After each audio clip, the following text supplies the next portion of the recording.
Israel's National Ambulance Service says nearly 60 people are hurt following an Iranian airstrike near Israel's northern border, and dozens of homes are also damaged. Let's now get more from that community. The CBC's Crystal Gumansing is there for us on the ground. Crystal, what are you learning about the strike on this community?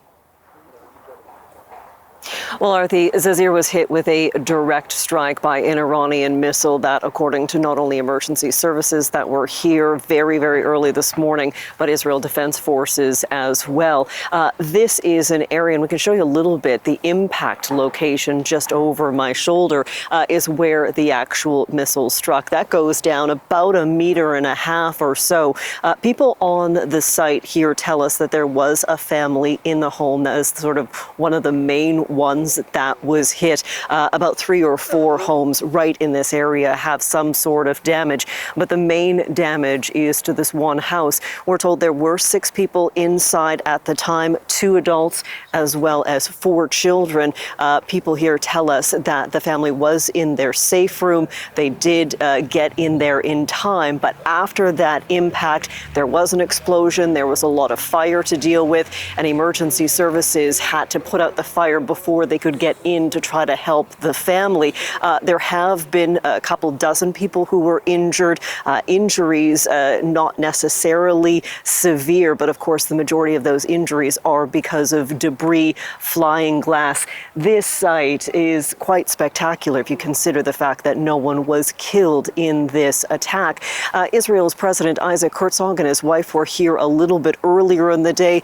They looked around, they talked to community members as a means of trying to provide some sort of comfort, some sort of reassurance to people in this area.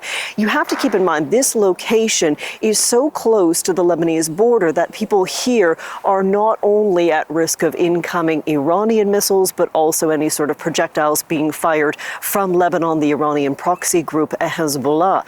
And so this is a location that they are talking about, they're paying close attention to, and communities like this one have not been evacuated. People are still in their homes. They're being told that they are being provided with additional safety because there are so many Israel Defense Forces that are in the area. And so the thought was that they could keep people in their homes, keep them safe, and provide a little bit of support with the IDF nearby, Arthi. Now, of course, Crystal, as you pointed out, this was an Iranian strike, and you're in northern Israel, where Israel's fight with Iran's proxy Hezbollah has been reignited. So what's the latest on that? Yeah, we are incredibly close to that border, and I can tell you that not very long ago there was a lot of fighter jets from Israel that were going overhead.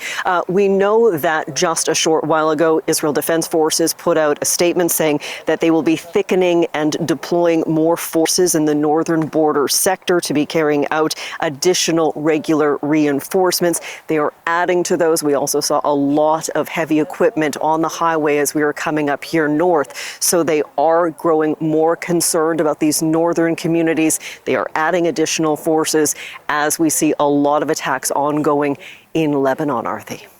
Crystal, thank you for this. That's the CBC's Crystal Gumansing in northern Israel.